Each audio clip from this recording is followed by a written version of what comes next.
जय हिंद। आज हम लोग देखेंगे भारत में राष्ट्रवाद का उदय से संबंधित कुछ प्रश्न। आज दूसरा क्लास है, इसका पहला वाला क्लास आप आशा करते हैं कि कर लिए होंगे। चलिए स्टार्ट करते हैं आज का क्लास। देखिए, आज हम लोग पढ़ेंगे इटली का एकीकरण। ठीक है, इसके पहले वाला क्लास में हम लोग पढ़ लिए थे, यूरोप में राष्ट्रवाद का इंट्रोडक्शन टाइप क्लास कर लिए थे, और उसमें ये हम जाने थे कि यूरोप में राष्ट्रवाद का उदय कैसे हुआ और 1830 की क्रांति क्या थी, 1830 की क्रांति का प्रभाव क्या पड़ा था, 1848 की क्रांति क्या थी, उसका प्रभाव क्या यूरोप पे पड़ा था, ये सब हम लोग जान चुके थे। ठीक है, वियना सम्मेलन हो चुका था पिछला क्लास में, जो आपको बताया था कि 1815 में वियना सम्मेलन हुआ था और उसकी अध्यक्षता में टर्निक कर रहा था। वियना क्या था? ऑस्ट्रिया की राजधानी था। समझे बात को? आज हम लोग इसमें देखेंगे इटली का एकीकरण। ठीक है, देखिए स्टार्ट करते हैं आज का क्लास। तो इटली का एकीकरण में सबसे पहले हम देखेंगे कि इटली का जो है प्रारंभिक स्थिति कैसे थी। ठीक है, प्रारंभिक स्थिति मतलब क्या कि 19 सेंचुरी में जो था इटली कैसा था, 19 सेंचुरी का शुरुआत में। ठीक है, तो इटली एक भौगोलिक अभिव्यक्ति मात्र था। भौगोलिक अभिव्यक्ति मतलब समझते हैं ना, मतलब सिर्फ मैप में दिखाने लायक था, योग्य था, और अनेक स्वतंत्र राज्यों में विभाजित था। मतलब इटली का जो है अलग अलग स्वतंत्र राज्यों में क्या था, विभाजित था। समझे बात को? राज्य के अलग अलग शासक होने के कारण अलगाव की भावना थी। समझे बात को? मतलब क्या, इटली अलग अलग राज्यों में क्या था, विभाजित था, जिसके कारण हर राज्य के अलग अलग क्या थे, शासक थे, और हर राज्य के अलग अलग शासक होने के कारण यहाँ पे अलगाववाद का भावना पैदा हो रहा था। समझे बात को? क्लास करने से पहले आपको बता दें कि आप लोग जितना भी है इंस्टाग्राम, फेसबुक, ट्विटर, ये सब का नोटिफिकेशन ऑफ करके क्लास कीजिए। ठीक है, तो ज़्यादा समझ में आएगा ना। और उसको बोल दिए कि बाद में बतियाएंगे, 1 घंटा बाद बात कर लेना। तो विदेशी शक्तियों जैसे ऑस्ट्रिया, फ्रांस का हस्तक्षेप एकीकरण में बड़ी बाधा थी। यहाँ तो ये पता चल गया कि इटली के एकीकरण में सबसे बड़ी बाधा किसकी थी? तो विदेशी शक्तियाँ का हस्तक्षेप। विदेशी शक्तियाँ का हस्तक्षेप जैसे ऑस्ट्रिया और फ्रांस का। रोम पर पोप का प्रभाव था, जो धार्मिक नेतृत्व में एकीकरण चाहता था। ठीक है, रोम सिटी है इटली में, और उस पर किसका प्रभाव था? पोप का। पोप किसको कहते हैं पता है? पोप जो है क्रिश्चियन पंडित को क्या कहते हैं? पोप कहते हैं। जैसे फादर, मदर, सिस्टर वो होता है ना क्रिश्चियन धर्म में। समझे बात को? तो उसमें एक सबसे ऊंचा पद रहता है पोप, है ना। तो उसी को कहते हैं। उनका जो था धार्मिक नेतृत्व में एकीकरण करना चाहते थे। किसका? इटली का। इटली का धार्मिक, ठीक है, नेतृत्व में इटली करना करण चाहते थे। कौन? पोप। समझे बात को? और आर्थिक और प्रशासनिक विसंगतियां भी एकीकरण के मार्ग में बाधा थी। समझे बात को? तो ये तो शुरुआत की स्थिति समझिए कि 19 सेंचुरी के शुरू में इटली का हाल क्या था। तो इटली जो है मात्र एक भौगोलिक अभिव्यक्ति मात्र था। समझे बात को? जो अलग अलग छोटे छोटे छोटे बड़े राज्यों में क्या था, विभाजित था। समझे बात को? और अलग अलग शासक होने के कारण यहाँ पे अलगाव की भावना थी। विदेशी शक्तियों के कारण इसका एकीकरण नहीं हो पा रहा था। पोप के कारण इसका एकीकरण नहीं हो पा रहा था, और बहुत सारी आर्थिक और प्रशासनिक विसंगतियां भी थी, जिसके कारण एकीकरण नहीं हो पा रहा था। समझ गए? आगे देखिए, राष्ट्रीयता का उदय और नेपोलियन का प्रभाव। देखिए, इटली में राष्ट्रवाद का उदय कैसे हुआ, इसका भावना का पैदा कहाँ से हुआ, और नेपोलियन का क्या प्रभाव था राष्ट्रवाद का इटली में। 19वीं सदी के प्रारंभ से ही इटली राष्ट्रीयता की भावना विकसित होने लगी थी। मतलब 19 सेंचुरी के स्टार्टिंग में ही जो था इटली में जो है राष्ट्रीयता का भावना पैदा होने लगा था। ठीक है, फ्रांस में हुई घटनाओं का प्रभाव इटली पर भी पड़ा। फ्रांस में बहुत सारी घटनाएं हुई थी, फ्रांसीसी क्रांति 1789 में। उसके चलते इटली पे भी इसका गहरा प्रभाव पड़ा था। यहाँ के भी लोग सोचने लगे, जब वहाँ पे इतना सारा बदलाव आ सकता है तो यहाँ पे क्यों नहीं आ सकता है। समझे बात को? नेपोलियन ने इटली पर विजय प्राप्त करने के बाद इसे 3 गणराज्यों में विभाजित किया था। ठीक है, नेपोलियन जब इटली पे अपना प्रभाव जमा लिया, विजय प्राप्त कर लिया, तो इटली को जो है 3 गणराज्यों में क्या किया था, विभाजित किया था। 3 गणराज्यों में क्या किया था, विभाजित किया था। पहला था सिस्पाइन गणराज्य, है ना, लिगुलियन गणराज्य और ट्रांसपेडेन गणराज्य। ठीक है, सबसे पहले शुरुआत नेपोलियन ने इटली के एकीकरण का किया था। पूरे इटली को जो छोटे बड़े राज्यों में विभाजित था, उसको 3 भाग में विभाजित किया। 3 गणराज्यों में क्या किया, विभाजित किया। और सिस्पाइन गणराज्य, लिगुलियन गणराज्य और ट्रांसपेडेन गणराज्य। ठीक है, तो यहाँ से पूछता है सवाल कि नेपोलियन ने इटली को कितने गणराज्यों में संगठित किया, है ना। तो इसका उत्तर क्या हो जाएगा, 3 गणराज्यों में संगठित किया। इसका नाम क्या था, सस्पाइन, लिगुलियन और ट्रांसपेडेंट। ठीक है। नेपोलियन ने यातायात व्यवस्था को सुधार कर प्रशासन को एकीकृत किया, मतलब वहाँ की जो यातायात व्यवस्था थी उसको क्या किया, अच्छी तरह से सुधार दिया, और वहाँ के जो सेना थे, प्रशासन थे, उसको एकीकृत किया, मतलब एक किया। इससे इटली में जागरूकता और एकीकरण की इच्छा बढ़ी। जैसे ही नेपोलियन ने वहाँ के एक यातायात व्यवस्था को सुधार कर और प्रशासन को एकीकृत मतलब एकजुट किया, वहाँ के लोगों के अंदर जागरूकता और एकीकरण की भावना पैदा हुई। समझे बात को, ये क्लियर हुआ। 19वीं शताब्दी में 19वीं शताब्दी के शुरुआत में यहाँ पे राष्ट्रता की भावना पैदा होने लगा, और फ्रांस में हुई घटनाओं का ही प्रभाव पड़ा इटली पे। नेपोलियन के जीतने के बाद नेपोलियन ने इसे 3 गणराज्यों में संगठित किया, स्पाइन, लिगुलियन, ट्रांसपेडेंट गणराज्य। ठीक है। और नेपोलियन ने यातायात व्यवस्था को सुधार कर प्रशासन को एकीकृत करना चाहा, जिसके कारण यहाँ के लोगों में जागरूकता और एकीकरण का भावना पैदा हुआ। समझे बात को, कोई दिक्कत बोलिए। तो ये वाला स्लाइड क्लियर है। आगे देखिए, वियना कांग्रेस और इटली का पुनः विभाजन। ठीक है, देखिए 1815 में बताया थे वियना कांग्रेस हुआ था, जिसको वियना सम्मेलन भी कहा जाता है। ठीक है, उसकी अध्यक्षता कौन कर रहा था, ऑस्ट्रिया के चांसलर मेटरनिक कर रहा था, और रूस, ब्रिटेन, प्रसा भी कर रहा था। नेपोलियन के पतन 1814 के बाद वियना कांग्रेस ने इटली को पुनः छोटे छोटे राज्यों में क्या कर दिया था, बांट दिया। जैसे ही नेपोलियन हारा वाटरलू का युद्ध में, ठीक है, उसके बाद फिर से इसने वियना कांग्रेस ने इटली को छोटे बड़े राज्यों में क्या किया, विभाजित कर दिया। समझ बात को। तो नेपोलियन ने 3 गणराज्यों का संगठन किया था, है ना। उसके बाद नेपोलियन के हार के बाद वियना कांग्रेस ने फिर से इटली को तोड़ दिया था। समझे बात को। पीडमाउंट और सर्डानिया को मिलाकर एक राज्य बना दिया गया। पीडमाउंट और सर्डानिया को मिलाकर क्या बना दिया गया, एक राज्य बना दिया गया। पीडमाउंट और सर्डानिया उसी का हिस्सा है, और हालांकि इससे इटली के एकीकरण की दिशा तय होने लगी। समझ बात को। यहीं से जो है इटली के एकीकरण की दिशा क्या होने लगी, तय होने लगी, जब 1815 में वियना कांग्रेस ने इटली क्या किया, अलग कर दिया। समझे बात को, कोई दिक्कत। आगे देखिए, 1820 से नागरिक आंदोलन और कार्बोनरी गुप्त दल। 1820 में नागरिक आंदोलन शुरू हो गया, कार्बोनरी गुप्त दल का भी संगठन हुआ। 1820 से इटली के कई राज्यों में संवैधानिक सुधार के लिए आंदोलन शुरू हुए। समझे बात को। 1820 से इटली के कई राज्यों में संवैधानिक सुधार के लिए, संवैधानिक सुधार समझते हैं, कॉन्स्टिट्यूशन में सुधार के लिए क्या हुआ, यहाँ पे आंदोलन शुरू हो गया, और कार्बोनरी गुप्त संगठन का गठन राष्ट्रवादियों द्वारा किया गया। कार्बोनरी गुप्त संगठन था, राष्ट्रवादियों का संगठन था, जिसका निर्माण जो है राष्ट्रवादियों द्वारा किया गया था। समझे बात को, कोई दिक्कत।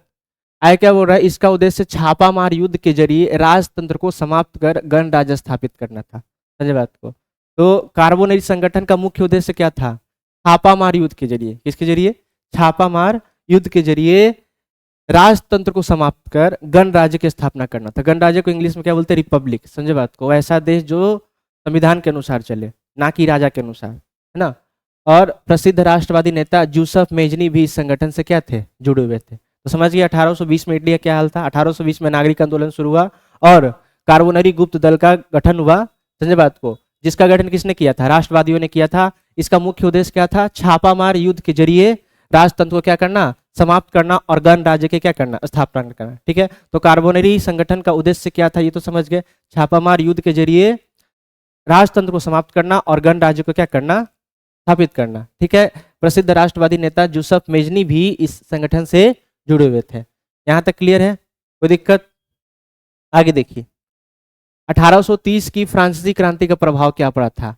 1830 की फ्रांसीसी क्रांति का प्रभाव देखिए इटली पे क्या पड़ा था। फ्रांस की 1830 की क्रांति से प्रभावित होकर इटली में भी राष्ट्रवादी आंदोलन शुरू हुए। ठीक है। 1830 में जो क्रांति हुआ था चार्ल्स दशम के चलते, समझे बात को, उसका जो प्रभाव इटली में भी पड़ा और राष्ट्रवादी आंदोलन क्या हुए, तेजी हो गए। मेजनी ने इन आंदोलन का उपयोग कर उत्तर और मध्य इटली में एकीकृत गणराज्य स्थापित करने की कोशिश की। मेजनी जो है 1830 की क्रांति का प्रयोग करके, उपयोग करके, वो जो है मध्य इटली और उत्तर इटली को एक करने का प्रयास किया। मध्य इटली और उत्तर इटली को एक करने का प्रयास किया। कौन, मेजनी। ठीक है, जो कार्बोनरी संगठन से जुड़ा हुआ था। लेकिन ऑस्ट्रिया के चांसलर मेटरनिक ने इन आंदोलनों को दबा दिया। इन आंदोलनों क्या कर दिया? दबा दिया। समझे बात को? मेजनी को इटली छोड़कर पलायन करना पड़ा। देखिए, ई मेटरनिक के चलते जो है मेजनी हार गया और मेजनी को जो इटली छोड़कर पलायन करना पड़ा। समझे बात को? आप यहाँ पे कोई दिमाग लगाए हैं कि ये सब बदलाव जो है इटली में हो रहा था, लहर मेटरनिक का रहा था, है ना? लहर मेटरनिक को क्यों हो रहा था? क्योंकि वो भी जानता था कि अगर यहाँ पे बदलाव हुआ तो फिर मेरे यहाँ का भी लोग क्या करेगा? आंदोलन करेगा। समझे बात को? आगे देखिए, तो ये क्लियर है 1830 की क्रांति का जो इटली के एकीकरण में क्या प्रभाव पड़ा, ये पता चल गया आप लोग को। 1830 की क्रांति से जो इटली में जो है राष्ट्रवादी आंदोलन तेज हुआ और मेजनी ने उत्तर और मध्य इटली को एक करने का प्रयास किया, एक करके गणराज्य स्थापित करने का प्रयास किया। लेकिन ऑस्ट्रिया का जो चांसलर मेटरनिक था इस आंदोलन को क्या कर दिया? दबा दिया। इसके चलते मेजनी को इटली छोड़कर जाना पड़ा। समझे बात को? दिक्कत। आगे देखिए, मेजनी के बारे में देखिए, मेजनी कैसा था? मेजनी का व्यक्तित्व और विचारधारा कैसा था? देखिए, मेजनी साहित्यकार था, गणतांत्रिक विचारक और योग्य सेनापति था। समझे बात को? गणतांत्रिक विचारक और योग्य सेनापति था। कौन? मेजनी। तो मेजनी का व्यक्तित्व कैसा था? वह एक साहित्यकार था, गणतांत्रिक विचारक था और योग्य सेनापति था। वह आदर्शवादी अधिक था और व्यवहारिक कम था, मतलब प्रेजेंट सिचुएशन को नहीं देखता था, है ना? और तत्कालीन राजनीति परिस्थिति की बेहतर समझ नहीं रखता था। समझे बात को? ये तो हो गया उसका व्यक्तित्व और विचारधारा के बारे में। तो मेजनी कैसा था? एक साहित्यकार था और गणतांत्रिक विचारक था, योग्य सेनापति भी था, लेकिन आदर्शवादी ज्यादा था और व्यवहारिक क्या था? कम था। समझे बात को? 1848 की क्रांति और पुनः सक्रियता, मतलब 1848 में पूरे यूरोप में क्रांति फैली जिसमें मेटरनिक को ऑस्ट्रिया छोड़ना पड़ा। मेटरनिक को क्या करना पड़ा? ऑस्ट्रिया छोड़ना पड़ा। 1848 की क्रांति में देखे तो मेटरनिक को क्या करना था? ऑस्ट्रिया छोड़ना पड़ा था। मेटरनिक को ऑस्ट्रिया छोड़ना पड़ा। इसके बाद इटली की राजनीति में मेजनी पुनः सक्रिय हो गया। जैसे ही मेटरनिक ऑस्ट्रिया छोड़ा, फिर से मेजनी जो है इटली में वापस आ गया, इटली का राजनीति में वापस आ गया। समझे बात को? कोई दिक्कत? बोलिए। ये क्लियर हुआ मेजनी का व्यक्तित्व कैसा था? तो यहाँ से क्वेश्चन पूछ देता है कि यूरोप के राष्ट्रवाद में चाहे इटली के एकीकरण में मेजनी का क्या योगदान था। तो सबसे पहले आपको मेजनी के व्यक्तित्व और विचारधारा के बारे में आपको बताना पड़ेगा। समझे बात को? मेजनी के व्यक्तित्व और विचारधारा के बारे में आपको बताना पड़ेगा। क्लियर है? तो मेजनी का व्यक्तित्व कैसा था? वह एक साहित्यकार था, गणतांत्रिक विचारक तो था ही, योग्य सेनापति भी था, वो आदर्शवादी ज्यादा था और व्यवहारिक क्या था? कम था। तत्कालीन राजनीति परिस्थितियों की बेहतर समझ नहीं रखता था। समझे बात को? 1848 की क्रांति और पुनः सक्रियता क्या हुआ? 1848 में पूरे यूरोप में क्रांति फैली जिससे मेटरनिक को क्या हुआ? ऑस्ट्रिया छोड़ के भागना पड़ा। इसके बाद जैसे मेटरनिक ऑस्ट्रिया छोड़ के गया, उसके बाद इटली की राजनीति में मेजनी पुनः सक्रिय हो गया, एक्टिव हो गया। समझे बात को? आगे देखिए, इटली के एकीकरण को लेकर मतभेद। देखिए, इटली के एकीकरण को लेकर बहुत लोग के बीच में क्या मतभेद था? उधर पॉप चाहता था कि धार्मिक, है ना, के अनुसार क्या हो? इटली का एकीकरण हो। मेजनी क्या चाहता था कि इटली का संपूर्ण एकीकरण और गणराज्य बनाना चाहता था। इटली का क्या? संपूर्ण एकीकरण, मतलब पूरा इटली को एक करना चाहता था। समझे बात को? कौन? मेजनी चाहता था। और इटली को गणराज्य बनाना चाहता था, रिपब्लिक बनाना चाहता था। क्या बनाना चाहता था? रिपब्लिक बनाना चाहता था। कौन? मेजनी चाहता था। समझे बात को? चार्ल्स आल्बर्ट क्या चाहता था? सर्डानिया पीडमाउंट का शासक था। कौन? चार्ल्स आल्बर्ट अपने नेतृत्व में इटली का एकीकरण चाहता था। समझे बात को? चार्ल्स आल्बर्ट क्या चाहता था? अपने नेतृत्व में इटली का एकीकरण चाहता था। और पोप क्या चाहते थे? पोप चाहते थे कि इटली को धर्म राज्य बनाना चाहता था। इटली को क्या चाहता था? धर्म राज्य बनाना चाहता था। समझे बात को? तो दिक्कत। तो इन मतभेदों के कारण इटली के एकीकरण का मार्ग अवरुद्ध हो गया। तो यहां से भी क्वेश्चन पैदा हो सकता है कि इटली के कौन कौन से मतभेद के कारण इटली का मार्ग में अवरुद्ध उत्पन्न हुआ। समझे बात को? तो सबसे पहले मेजनी क्या चाहता था? मेजनी चाहता था कि पूरा इटली का एकीकरण हो, ठीक है, और इटली को गणराज्य बनाना चाहता था। वो दूसरी तरफ चार्ल्स अल्बर्ट कौन था? सर्डानिया पीडमाउंट का शासक था। वो अपने नेतृत्व में इटली का एकीकरण चाहता था। और पोप चाहते थे कि इटली को धर्म राज्य बनाना, धर्म के आधार पर इटली का एकीकरण हो। समझे बात को? तो दिक्कत। इसी सब के कारण जो इटली का एकीकरण में थोड़ा सा क्या हुआ? विलंब हुआ। ऑस्ट्रिया का हस्तक्षेप देखिए, ऑस्ट्रिया का हस्तक्षेप और मेजनी का पराजय। देखिए, ऑस्ट्रिया ने इटली के कुछ भागों पर आक्रमण कर दिया। ठीक है, ऑस्ट्रिया ने इटली के कुछ भागों पर क्या कर दिया? आक्रमण कर दिया। चार्ल्स अल्बर्ट पराजित हुआ। चार्ल्स अल्बर्ट क्या हुआ, पराजित हुआ और जनवादी आंदोलन को कुचल दिया गया। ठीक है, मेजनी की पुनः हार हुई और उसे पलायन करना पड़ा। समझे बात को। जैसे ही ऑस्ट्रिया ने इटली पर हमला किया, चार्ल्स अल्बर्ट हार गया और मेजनी की पुनः हार हुई और उसे फिर से इटली से पलायन करना पड़ा। समझे बात को। दिक्कत ये क्लियर हुआ। इटली के एकीकरण को लेकर मतभेद क्लियर है। 3 व्यक्ति मतभेद था, Mazzini, Charles Albert, pope.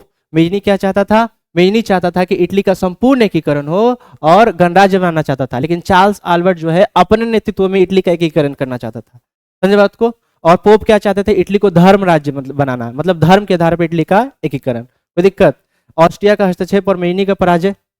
Austria फिर हमला किया इटली पे और चार्ल्स अल्बर्ट हार गया। जैसे ही चार्ल्स अल्बर्ट हारा, मेजनी को पुनः इटली से क्या करना पड़ा, पलायन करना पड़ा। कोई दिक्कत। आगे देखिए, इटली के एकीकरण का द्वितीय चरण। अभी तक हम लोग देख रहे थे इटली का एकीकरण का पहला चरण, जिसमें इटली का एकीकरण पूरा तरह से हुआ नहीं है, मतभेद चल रहा है, कभी पोप हस्तक्षेप कर रहा है, कभी वेटरनिक हमला कर दे रहा है। समझे बात को। अब देखते हैं इटली का द्वितीय चरण। 1848 तक के प्रयास असफल रहे, ये तो पता चल गया है ना। और लेकिन राष्ट्रीयता की भावना बढ़ी। 1848 तक का प्रयास तो असफल रहा, लेकिन उस समय तक जो है इटली में राष्ट्रीयता का भावना और तेजी से बढ़ा। समझे बात को। जन जागरूकता और राष्ट्रवाद में वृद्धि हुई। जन जागरूकता और राष्ट्रवाद में क्या हुई, वृद्धि हुई। समझे बात को। सर्डानिया पीडमोंट का नया शासक विक्टर एमनुएल राष्ट्रवादी विचारधारा का था। ठीक है, सर्डानिया पीडमोंट का शासक नया शासक बना, जिसका नाम क्या था, विक्टर एमनुएल। विक्टर क्या, एनुमेल। ठीक है, ये राष्ट्रवादी विचारधारा का था। समझे बात को। जिसके अंदर राष्ट्रवाद का भावना कुट कुट के भरा हुआ था। विक्टर एमनुएल ने इटली के एकीकरण की प्रक्रिया को जारी रखा। विक्टर एमनुएल ने इटली के एकीकरण की प्रक्रिया को क्या रखा, जारी रखा। अपने नीतियों के सफल कार्यान्वयन के हेतु विक्टर ने काउंट काबूर को प्रधानमंत्री नियुक्त किया। समझे बात को। मतलब उसका नीति अच्छा से लागू हो सके, इसीलिए विक्टर एमनुएल ने किसे प्रधानमंत्री नियुक्त किया, काउंट काबूर को। किसे, काउंट काबूर को। समझे बात को। कोई दिक्कत, बोलिए। तो इटली का एकीकरण का द्वितीय चरण यहाँ तक क्लियर है। 1848 तक का प्रयास तो असफल रहा, लेकिन लोगों के अंदर राष्ट्रीयता का भावना पैदा हुआ और जन जागरूकता, राष्ट्र में वृद्धि हुई। सर्डानिया पीडमोंट का नया शासक बना, जिसका नाम क्या था, विक्टर एमनुएल। विक्टर एमनुएल जो था वो राष्ट्रवादी विचारधारा का व्यक्ति था। उसने अपने नीतियों को अच्छी तरह से सफल बनाने के लिए, अच्छी तरह से लागू करने के लिए किसे प्रधानमंत्री नियुक्त किया, काउंट काबूर को। किसे, काउंट काबूर को नियुक्त किया था प्रधानमंत्री। दिक्कत। अब देखिए काउंट काबूर और इटली का एकीकरण। देखिए काउंट काबूर के आने के चलते इटली का एकीकरण कैसे हुआ। देखिए तो ये तो क्लियर हुआ, काउंट काबूर को प्रधानमंत्री को नियुक्त किया था, विक्टर एमनुएल। विक्टर एमनुएल कौन था, सर्डानिया और पीडमोंट का नया शासक था। समझे बात को। काउंट काबूर, कूटनीति और रणनीति। काउंट काबूर की कूटनीति और रणनीति कैसी थी, देखिए। कूटनीति और राष्ट्रवादी नेता जिसने इटली के एकीकरण में अहम भूमिका निभाई। काउंट काबूर क्या था, एक राष्ट्रवादी तो नेता ही था, है ना, राष्ट्रवादी नेता था ही, और वो कूटनीतिज्ञ क्या था, कूटनीतिज्ञ था, और इटली के एकीकरण में अहम भूमिका निभाई थी। ठीक है, इटली के एकीकरण में सबसे बड़ी बाधा ऑस्ट्रिया को माना जाता था। ये बात सही है। इटली के एकीकरण में सबसे बड़ी बाधा किसे माना जाता था, ऑस्ट्रिया को माना जाता था। किसे माना जाता था, ऑस्ट्रिया को माना जाता था। तो दिक्कत, ऑस्ट्रिया को पराजित करने के लिए फ्रांस से मित्रता की। काउंट काबूर ने क्या किया, ऑस्ट्रिया को हराने के लिए किससे मित्रता की, फ्रांस से मित्रता की। समझे बात को। क्रीमिया युद्ध और पेरिस संधि सम्मेलन। देखिए क्रीमिया युद्ध और पेरिस संधि सम्मेलन क्या हुआ था, शांति सम्मेलन 1853 से 1856 के बीच में हुआ था। ये मच्छर भी परेशान कर दिया है, बहुत बदमाश हो गया, दौड़ा दौड़ा के मारेंगे इसको। तो देखिए क्रीमिया युद्ध और पेरिस शांति सम्मेलन क्लियर हुआ 1853 टू 1856 से चला था।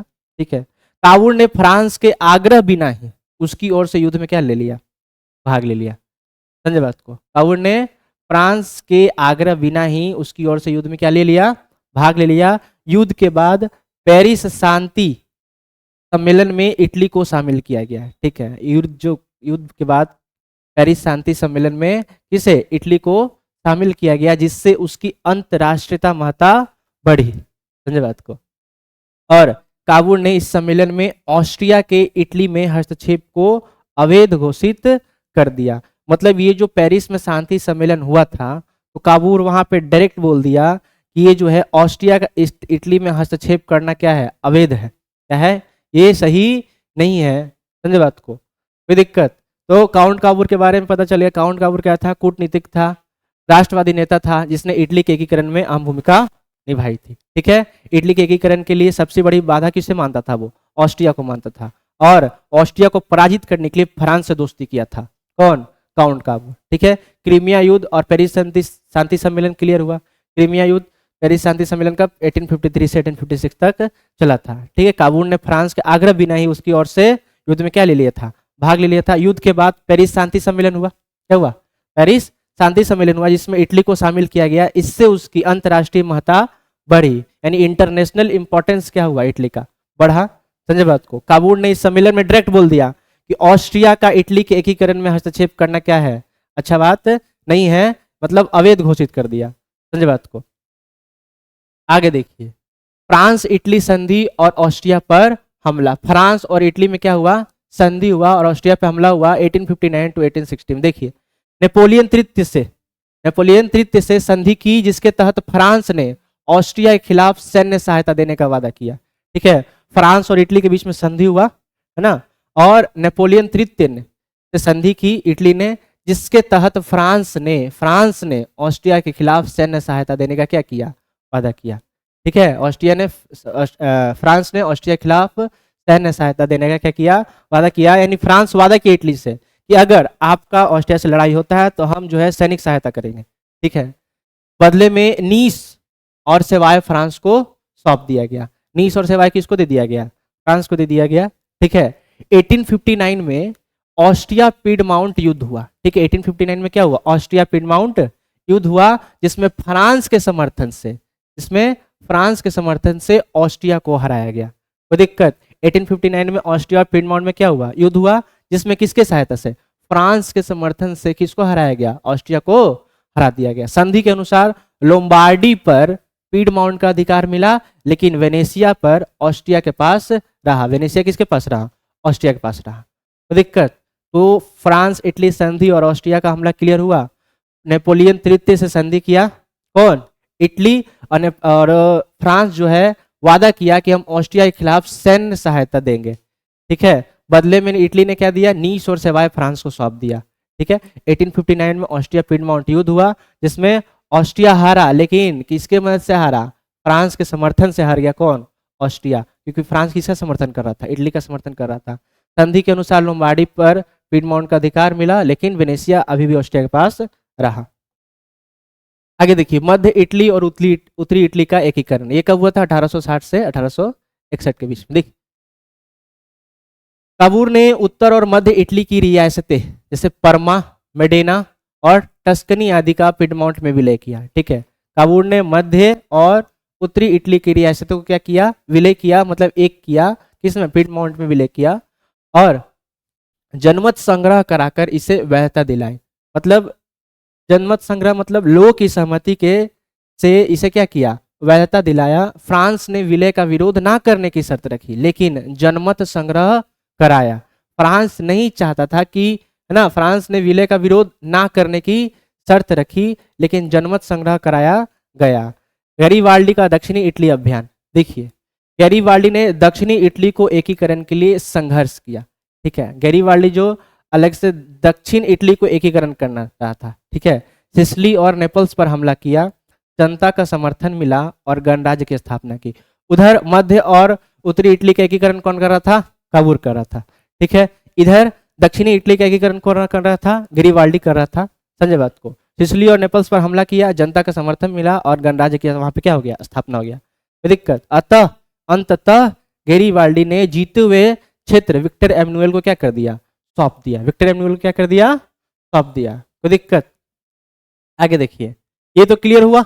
मध्य और इटली का एकीकरण, मध्य उत्तरी इटली का एकीकरण 1860-61, गैरीवाल्डी का दक्षिणी इटली अभियान। रोम और वेनेशिया का एकीकरण 1870 से 1871 में हुआ था। 1862 में काबूल की मृत्यु हो गई। ठीक है, 1862 में जो था काउंट काबूल क्या हो गया? मर गया। विक्टर एमनुएल ने शेष एकीकरण पूरा किया। विक्टर एमनुएल ने क्या? शेष एकीकरण क्या किया? पूरा किया। 1870 से 71 में फ्रांस युद्ध के कारण फ्रांस ने रोम से अपनी सेना हटा ली। फ्रांस ने रोम से अपनी सेना क्या कर ली? हटा लिया। 1870 से 71 में फ्रांस प्रसा युद्ध के कारण। ठीक है, विक्टर एमनुएल ने रोम को इटली में मिला लिया और उसे राजधानी बना दिया। ठीक है, विक्टर एमनुएल क्या किया, रोम को क्या कर दिया, इटली मिला दिया और इटली का राजधानी बना दिया। पोप ने वैटिकन में खुद को सीमित कर लिया, मतलब पोप वहीं तक सीमित रहे, समझे बात को, जिसकी स्थिति का समाधान बाद में मुसोलिनी द्वारा किया गया। ठीक है, निष्कर्ष क्या निकला कि इटली का एकीकरण फाइनली जाके हुआ कितना, 1871 में। ठीक है, इटली कब हुआ एकीकरण, पूरा इटली का एकीकरण हुआ 1871 में जाके क्या हुआ, कंप्लीट हुआ। मेजनी, काबूर, गेरीबाल्डी और विक्टर एमनुएल के योगदान से इटली का एकीकरण संभव हो पाया। समझे बात को, तो किसका किसका कितना योगदान था पीछे आप लोग देख लिए, समझे बात को। 1871 में इटली एक स्वतंत्र और एकीकृत राष्ट्र के रूप में उभरा। राष्ट्रवादी चेतना इस पूरी प्रक्रिया की मूल प्रेरणा थी। ठीक है, कोई दिक्कत, इटली का एकीकरण क्या हो गया, समाप्त हो गया। क्लियर है। अब देखिए, अब हम लोग देखते हैं जर्मनी का एकीकरण कैसे हुआ। देखिए, मध्यकालीन संगठित जर्मनी, मतलब मिडिल सेंचुरी में जो था जर्मनी कैसा था, तो 800 मतलब 800 ईस्वी में सरमला के नेतृत्व में संगठित हुआ था जर्मनी। ठीक है, धीरे धीरे 300 छोटे बड़े राज्यों में क्या हो गया था, विभाजित हो गया था जर्मनी। समझे बात को, 800 ईस्वी में सरमला के नेतृत्व में संगठित तो किया गया, लेकिन फिर धीरे धीरे छोटे बड़े राज्यों में क्या होगा, विभाजित हो गया था जर्मनी। ठीक है, धार्मिक और राजनीतिक विभाजन था। ठीक है, मतलब जर्मनी जो था धार्मिक और राजनीतिक स्थिति के आधार पर क्या था, विभाजन था। जैसे उत्तरी जर्मनी जो था प्रोस्टेट प्रभाव था, प्रोस्टेट प्रभाव था, प्रसा शक्तिशाली राज्य। ठीक है, उत्तरी जर्मनी पे किसका अधिकार था, प्रसा का, जो शक्तिशाली राज्य था, किसका प्रभाव था, प्रोस्टेट का प्रभाव था। दक्षिण जर्मनी में कैथोलिक बहुल का राज्य था। ठीक है, ये प्रोस्टेट और कैथोलिक जो है ना, क्रिश्चियन धर्म के दो पार्ट है, समझे बात को। डायट का प्रभाव था, समझे बात को। राष्ट्रवाद की भावना का अभाव था, है ना। और नेपोलियन बोनापार्ट का योगदान देखिए जर्मनी में क्या था। 1806 में जो था राइन राज्य संघ का निर्माण किया था नेपोलियन, क्या, राइन राज्य संघ का निर्माण किया था। जर्मन राष्ट्रवाद की भावना बढ़ी, इस संघ के निर्माण से क्या, जर्मन राष्ट्रवाद की भावना बढ़ी, किसके चलते, नेपोलियन के चलते। कोई दिक्कत, तो ये तो ओवरऑल इंट्रोडक्शन था जर्मनी के एकीकरण के लिए। देखिए, बौद्धिक जागरण कैसे हुआ जर्मनी में, हिगेल, कांट, हेमवोल्ट, जैकब ग्रीम, ये सब ने जो है राष्ट्रवाद को क्या किया था, बढ़ावा दिया था। ये सब के कारण, ये सब क्या थे, ये सब कौन थे पता है, ये सब थे विद्वान, फिलोसफर थे, समझे बात को, दार्शनिक थे।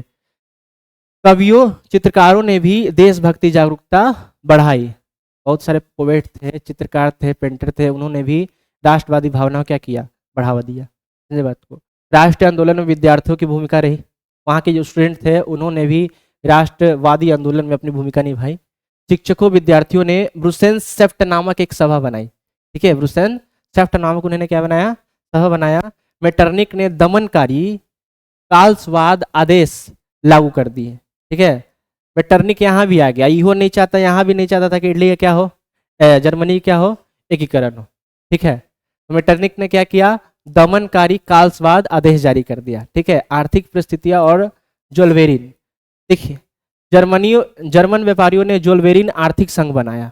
ठीक है, जर्मन के जो व्यापारी थे उन्होंने एक संघ का निर्माण किया जिसका नाम क्या था, जोल्वेरिन। क्या नाम था, जोल्वेरिन आर्थिक संघ, जोल्वेरिन आर्थिक संघ। इसका निर्माण किसने किया, जर्मन के व्यापारियों ने। किसने किया, जर्मन के व्यापारियों ने। कोई दिक्कत, व्यापारी समानता से राष्ट्रवादी प्रवृत्तियां बढ़ी, व्यापारिक समानता से राष्ट्रवादी प्रवृत्तियां क्या हुई, बढ़ी।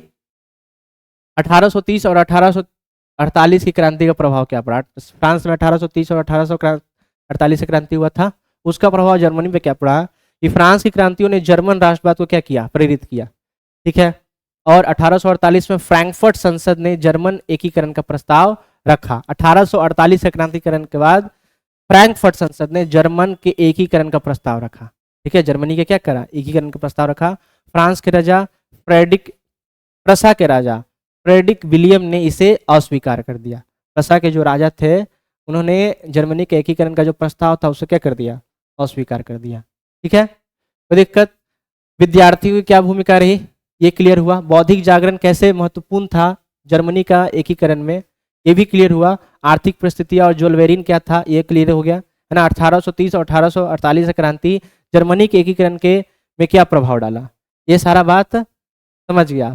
ठीक है, प्रसा की सैन्य शक्ति और नेतृत्व।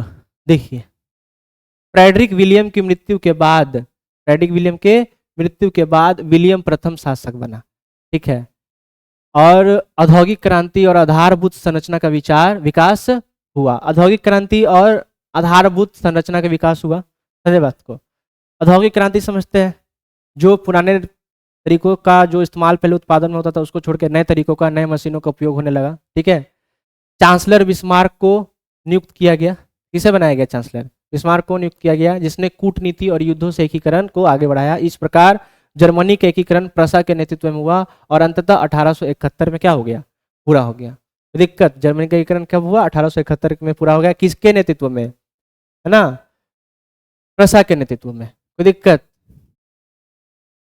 देखिए, बिस्मार्क और जर्मनी का एकीकरण, बिस्मार्क का क्या योगदान था जर्मनी के एकीकरण में? देखिए, बिस्मार्क का परिचय पहले देख लेते हैं। प्रसा का प्रतिनिधि और कुशल कूटनीतिज्ञ था। कौन? बिस्मार्क, ठीक है। प्रसा का प्रतिनिधि था, ठीक है, रिप्रेजेंटेटिव था और कूटनीतिज्ञ था। हिगेल के विचारों से प्रभावित था। हिगेल के विचारों से कौन था? प्रभावित था। हिगेल क्या थे? फिलोसफर थे, दार्शनिक थे, विद्वान थे। निरंकुश राजतंत्र को क्या करता? समर्थक था, है ना। और रक्त और लौह की नीति द्वारा सैन्य बल से जर्मनी के एकीकरण का प्रयास किया था। रक्त और लौह की नीति द्वारा, तो रक्त और लौह की नीति किसकी थी? बिस्मार्क की थी, समझे बात को। स्लेसिंग, हाल्स्टिंग और विवाद, देखिए 1864 में हुआ था ये विवाद, ठीक है। स्लेसिंग और हाल्स्टिंग विवाद। प्रसा और ऑस्ट्रिया ने मिलकर डेनमार्क पर आक्रमण किया, ठीक है। प्रसा और ऑस्ट्रिया ने मिलकर किस पर आक्रमण किया? डेनमार्क पर आक्रमण किया। जीत के बाद स्लेसिंग प्रसा को और हाल्स्टिंग ऑस्ट्रिया को क्या किया? मिला। जर्मन राष्ट्रवाद को भड़काकर बिस्मार्क ने विद्रोह की स्थिति उत्पन्न कर दी थी, ठीक है। ऑस्ट्रिया प्रसा युद्ध हुआ था कब? 1866 में हुआ था। तो ये समझिए, सेल्सिंग और हाल्स्टिंग विवाद 1864 में हुआ था। प्रसा और ऑस्ट्रिया ने मिलकर डेनमार्क पर आक्रमण किया, ठीक है। और जीत के बाद सेल्सिंग प्रसा को मिला और हाल्स्टिंग किसको मिला? ऑस्ट्रिया को मिला। ऑस्ट्रिया प्रसा का युद्ध, देखिए, बिस्मार्क ने फ्रांस और इटली से समझौता किया, ठीक है। किसने? बिस्मार्क ने फ्रांस और इटली से क्या किया? समझौता किया। सेडेवा की लड़ाई में ऑस्ट्रिया की हार हो गई थी, ठीक है। सेडेवा की लड़ाई में ऑस्ट्रिया की हार हुई थी। ऑस्ट्रिया का जर्मन मामलों से प्रभाव समाप्त हो गया था। उत्तरी जर्मनी प्रसा के नेतृत्व में संगठित हुई थी, ठीक है। जो उत्तरी जर्मनी थी प्रसा के नेतृत्व में क्या हुई थी? संगठित हुई थी, समझे बात को। प्रसा फ्रांस युद्ध, देखिए, प्रसा और फ्रांस युद्ध 1870 से 1871 तक चला था। स्पेन की राजगद्दी विवाद को बिस्मार्क ने भड़काया, ठीक है। स्पेन की राजगद्दी विवाद को किसने भड़काया? बिस्मार्क ने भड़काया। फ्रांस के सम्राट नेपोलियन तृतीय ने युद्ध की घोषणा की। सेडान की लड़ाई में फ्रांस पराजित हुआ और फ्रैंकफर्ट की संधि 1871 से युद्ध क्या हो गया? समाप्त हो गया। जर्मनी का एकीकरण 1871 में फाइनली हो गया। प्रसा के नेतृत्व में जर्मनी पूरी तरह से एकीकृत हुआ। जर्मनी यूरोप की नई महाशक्ति बनी, ठीक है। दिक्कत बोलिए। राष्ट्रवाद का प्रभाव देखिए, राष्ट्रवाद का प्रभाव क्या पड़ा? यूरोप में राजनीतिक उथल पुथल शुरू हुई। हंगरी, बोहेमिया, यूनान में स्वतंत्रता आंदोलन शुरू हुआ। जैसे फ्रांस के बाद इटली और जर्मनी में एकीकरण का जो भावना पैदा हुआ, वैसे ही हंगरी, बोहेमिया, यूनान में भी स्वतंत्रता आंदोलन शुरू हो गया। ऑटोमन गणराज्य का पतन, बाल्कन क्षेत्र में सलाव राष्ट्रवाद का उदय और सवेरिया जैसे नए राष्ट्रों का क्या हुआ? जन्म हुआ, समझे बात को। दिक्कत, देखिए, यूनान में राष्ट्रीयता का उदय, यूनान में राष्ट्रीयता का उदय। यूनान का गौरवशाली अतीत पहले देख लेते हैं, है ना। यूनान का जो हिस्ट्री क्या था, पाश्चात्य सभ्यता का प्रमुख केंद्र था यूनान। साहित्य, दर्शन, कला, चिकित्सा में अग्रणी था। कौन? यूनान। पुनः जागरण काल से इसकी सभ्यता ने यूरोप को क्या किया था? प्रेरित किया था। तुर्की शासन और स्वतंत्रता की इच्छा, देखिए, यूनान तुर्की साम्राज्य के अधीन था। किसके अधीन था? तुर्की साम्राज्य के अधीन था। फ्रांसीसी क्रांति से यूनान में राष्ट्रवाद की भावना जागी। सब जगह फ्रांस की क्रांति से ही क्या हुआ था? राष्ट्रवाद का भावना जागा था। वैसे ही यूनान में भी फ्रांसीसी क्रांति से ही राष्ट्रवाद का भावना पैदा हुआ था। ग्रीक ऑर्थोडॉक्स चर्च और रोमन कैथोलिक चर्च का धार्मिक विभाजन हुआ था, समझे बात को। ऑर्थोडॉक्स चर्च समझते हैं? ऑर्थोडॉक्स वर्ड समझते हैं आप? ऑर्थोडॉक्स मतलब क्या होता है? ऑर्थोडॉक्स मतलब वैसे लोग जो पुराने विचारों के हैं, समझे बात को, जो पुराने रीति रिवाज, पुराने परंपरा से जुड़े हुए हैं, ठीक है, और उन्हीं को मानते हैं। जैसे एग्जाम्पल ले तो पुराने लोग मानते थे कि लड़की लोग को नहीं पढ़ाना चाहिए, ठीक है, तो उसको क्या बोलेंगे, ऑर्थोडॉक्स बोलेंगे। रूस और यूनान ग्रीक ऑर्थोडॉक्स चर्च से जुड़े होने के कारण तुर्की शासन से अलग होना चाहते थे। किससे? तुर्की शासन से क्या होना चाहते थे? अलग होना चाहते थे। समझ गए? क्रांति की तैयारियां होने लगी। हितेरिया फिला एक संस्था की स्थापना ओडिशा में हुआ। किसमें? ओडिशा में हुआ। उद्देश्य क्या था? तुर्की शासन को हटाकर यूनान को स्वतंत्र बनाना। तुर्की शासन को हटाकर किसको? यूनान को स्वतंत्र बनाना। ठीक है। शक्तिशाली मध्यम वर्ग का उदय हुआ। समझे बात को? यूरोपीय सहानुभूति और समर्थन, यूरोप के बहुत सारे देशों का यहाँ पे क्या हुआ? सहानुभूति और समर्थन मिला। यूनान की स्वतंत्रता के लिए यूरोप के नागरिक भावनात्मक रूप से जुड़े। ठीक है। यूनान के स्वतंत्रता के लिए यूरोप के बहुत सारे देश जो है मदद कर रहे थे यूनान को। ठीक है। अंग्रेज कवि लॉर्ड बायरन यूनान की आज़ादी के लिए शहीद हो गए थे। रूस ने धार्मिक और साम्राज्यवादी कारणों से यूनान का क्या किया था? समर्थन किया था। रूस ने धार्मिक और साम्राज्यवादी कारणों के चलते यूनान का क्या किया था? समर्थन किया था। यूनानी विद्रोह शुरू हो गया 1821 में। अलेक्जेंडर इप्सलांटी के नेतृत्व में स्वतंत्रता संग्राम शुरू हुआ। तुर्की ने क्रूर दमन शुरू किया और रूस का जार अलेक्जेंडर शुरू में तटस्थ, पर जार निकोलस ने खुलकर यूनान का क्या किया था? समर्थन किया था। तो दिक्कत, तो ये ओवरऑल व्यू था क्या? यूनान में स्वतंत्रता की क्रांति का। यूरोपीय शक्तियों का हस्तक्षेप भी पड़ा यूनान पे। 1826 में ब्रिटेन रूस ने तुर्की यूनान विवाद में मध्यस्थता का समझौता किया। 1827 में लंदन सम्मेलन हुआ जिसमें इंग्लैंड, फ्रांस, रूस ने यूनान के समर्थन में तुर्की के खिलाफ कार्यवाही का निर्णय लिया। समझे बात को? 1827 में जो है लंदन सम्मेलन में जो है इंग्लैंड, फ्रांस, रूस ने यूनान का समर्थन किया। समझे बात को? और नवार्नियों की लड़ाई हुई थी। यूरोपीय सेनाओं ने तुर्की और मिस्र की सेना को पराजित किया। तो ये नवार्नियों की लड़ाई किसके बीच में थी? यूरोपीय सेनाओं और तुर्की और मिस्र। ठीक है। यूनान की स्वतंत्रता 1832 में फाइनली हो गई। ठीक है। 1829 एड्रियानोपोल की संधि हुई ना, जिसमें यूनान को स्वायत्तता मिली, पर राष्ट्रवादियों ने इसे अस्वीकार किया। ठीक है। 1832 में यूनान को पुनः स्वतंत्र राष्ट्र घोषित किया गया। बवेरिया के शासक ऑटो का यूनान का राजा बनाया गया। रूस का यूनान पर प्रभाव समाप्त हो गया। ठीक है। दिक्कत, आगे देखिए। हंगरी में राष्ट्रवाद, ऑस्ट्रिया का प्रभुत्व था हंगरी पे। हंगरी पूरी तरह से किसके अधीन था? ऑस्ट्रिया के अधीन था। 1848 की क्रांति का प्रभाव था ऑस्ट्रिया के ऊपर। ठीक है। फ्रांस की 1848 की क्रांति से प्रेरित होकर हंगरी में भी राष्ट्रवादी आंदोलन क्या हुआ था? शुरू हुआ था। ठीक है। क्रांतिकारी नेता कोसूत और फ्रांसिस डिक, ठीक है, कोसूत के लोकतांत्रिक विचार, वर्गहीन समाज का समर्थन था। कोसूत क्या चाहते थे? वर्गहीन समाज का समर्थक थे। और ऑस्ट्रिया सरकार ने इस विचारों पर क्या किया था? प्रतिबंध लगाया हुआ था। समझे बात को? कोई दिक्कत? और ऑस्ट्रिया शासन का विरोध, कोसूत ने ऑस्ट्रिया अधिपत्य के खिलाफ आवाज उठाई। मतलब कोसूत नहीं चाहता था कि हंगरी पे जो है ऑस्ट्रिया क्या हो? अधिपत्य हो। जनता में राष्ट्रवादी भावना क्या हुआ? प्रबल हुआ। आंदोलन तेज हुआ यहाँ से। ठीक है। 31 मार्च 1848 में ऑस्ट्रिया सरकार ने हंगरी की कई मांगे मानी, जैसे स्वतंत्र मंत्री परिषद जिसमें केवल हंगरी के सदस्य होंगे, प्रेस को स्वतंत्रता मिली। ठीक है। राष्ट्रीय सुधार सुरक्षा सेना की स्थापना किया गया। समझे बात को? और सामंती प्रथा समाप्त हुआ। प्रतिनिधि सभा की वार्षिक बैठक बुडापेस्ट में, प्रतिनिधि सभ्यता को क्या बोला जाता था? डायट बोला जाता था। परिणाम क्या निकला कि हंगरी को राष्ट्र अस्मिता प्राप्त हुई, यानी नेशनल आइडेंटिटी प्राप्त हुआ। कब? 31 मार्च 1848 के बाद। दिक्कत, आगे देखिए। पोलैंड में राष्ट्रवाद देखिए।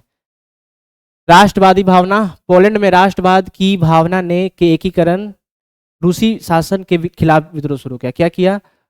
पोलैंड में राष्ट्रवाद की भावना के कारण रूसी शासन के खिलाफ विद्रोह शुरू हुआ। 1830 की क्रांति का प्रभाव पड़ा था पोलैंड पे। यूरोप में 1830 की क्रांति का प्रभाव पोलैंड के उदारवादियों पर पड़ा था। ठीक है। सहायता की कमी के कारण इंग्लैंड और फ्रांस ने पोलैंड को विद्रोही की कोई सहायता नहीं की। रूसी दमन, रूस ने इस अवसर पर लाभ उठाकर पोलैंड के विद्रोह को क्या कर दिया था? कुचल दिया था। बोहेमिया में राष्ट्रवाद देखिए। ऑस्ट्रिया शासन बोहेमिया राष्ट्र के शासन के अंतर्गत आता था, है ना। बोहेमिया ऑस्ट्रिया शासन के क्या अंतर्गत आता था। हंगरी का प्रभाव था, हंगरी के घटनाक्रम का प्रभाव बोहेमिया पर पड़ा था। मतलब हंगरी में जो चला था राष्ट्रवादी आंदोलन, उसका प्रभाव बोहेमिया पर पड़ा। एक जाति की मांग, बहुसंख्यक चेक जाति ने स्वायत्त शासन की मांग की, आंदोलन हिंसक हुआ, आंदोलन ने हिंसात्मक रूप धारण कर लिया। ठीक है। ऑस्ट्रिया दमन, ऑस्ट्रिया ने क्रांतिकारियों का सख्ती से दमन किया। ठीक है। अस्थायी उपलब्धि हुआ, क्रांतिकारी आंदोलन की उपलब्धि स्थायी नहीं रह सकी। बात को राष्ट्रीयता का परिणाम मतलब पूरा यूरोप में, पूरा देश में, पूरा विश्व में जो है राष्ट्रीयता क्या परिणाम निकला, यूरोप का राष्ट्रवाद का क्या परिणाम निकला देख लेते हैं। ठीक है। फ्रांस की क्रांति का देन था यूरोप में राष्ट्रीयता का प्रभावना। ठीक है। राज्य का एकीकरण हुआ, छोटे बड़े राज्यों का उदय हुआ। संकीर्ण राष्ट्रवाद 19वीं शताब्दी में अंत में राष्ट्रवाद है ना संकीर्ण रूप लेने लगा। साम्राज्यवादी प्रवृत्ति, जर्मनी, इटली, फ्रांस, इंग्लैंड आदि देशों ने साम्राज्यवाद बढ़ा। ठीक है। औद्योगिक क्रांति का प्रभाव हुआ, उपनिवेशों के शोषण पर औद्योगिक क्रांति का नींव रखा गया। बाल्कन क्षेत्र में अस्थिरता, ऑटोमन साम्राज्य के पतन से बाल्कन क्षेत्र संघर्ष का केंद्र बना। ठीक है। विश्वव्यापी जागरूकता, अफ्रीका और एशियन में विदेशी शक्तियां खिलाफ विद्रोह शुरू हुआ। भारत पर भी यूरोप का राष्ट्रवाद का प्रभाव पड़ा था। टीपू सुल्तान ने फ्रांसीसी क्रांति से प्रभावित होकर जैकोबिन क्लब का सदस्य बने थे और 19वीं शताब्दी में सामाजिक धार्मिक सुधार आंदोलन ने राष्ट्रीय चेतना जगाई। राजा राम मोहन रॉय ने अंतर्राष्ट्रीय क्रांतियों में रुचि ली। 1857 की क्रांति में राष्ट्रता के तत्व दिखाई देने लगे। ठीक है। यूरोप में और विश्व पर प्रभाव पड़ा, यूरोप का राजनीतिक मानचित्र बदला और कई उपनिवेश क्या हो गए, स्वतंत्र हो गए। समझे बात को। ये था यूरोप के राष्ट्रवाद का पूरा परिणाम। ठीक है। विश्व पे, यूरोप पे और अलग अलग देशों पे। देखिए इटली के एकीकरण से संबंधित जो महत्वपूर्ण प्रश्न बन सकते थे वो यहाँ पे है, देख लीजिए। 19वीं शताब्दी की शुरुआत में इटली किस रूप में था, तो 19वीं शताब्दी की शुरुआत में मात्र एक भौगोलिक अभिव्यक्ति था जहां कई स्वतंत्र राज्य थे। ठीक है। इटली के एकीकरण में सबसे बड़ा बाधा कौन था, तो ऑस्ट्रिया और फ्रांस जैसी विदेशी राष्ट्रों का हस्तक्षेप। समझे बात को। इटली की राजधानी रोम किसके प्रभाव में थी, तो पोप के प्रभाव में थी। पोप इटली के एकीकरण को किस दृष्टिकोण से चाहता था, तो धार्मिक दृष्टिकोण से चाहता था। समझे बात को। इसको कॉपी में लिख लीजिएगा और याद कर लीजिएगा, ऑफलाइन वाला बच्चे से सुनेंगे। ठीक है। इटली के एकीकरण में कौन सी समस्याएं थी, तो विदेशी हस्तक्षेप, पोप का विरोध, आर्थिक व प्रशासनिक विसंगतियां। ठीक है। इटली में राष्ट्रीयता का विकास कब से शुरू हुआ, तो 19वीं शताब्दी के आरंभ से शुरू हुआ। और इटली के एकीकरण पर फ्रांस की घटनाओं का क्या प्रभाव पड़ा, तो नेपोलियन के अभियानों ने नवजागरण और एकीकरण को प्रेरित किया था। ठीक है। आगे देखिए, नेपोलियन ने इटली को कितने गणराज्यों में बांटा था, तो 3 गणराज्यों में बांटा था, सिस्पाइन, लिगुलियन और ट्रांसपेडेंट।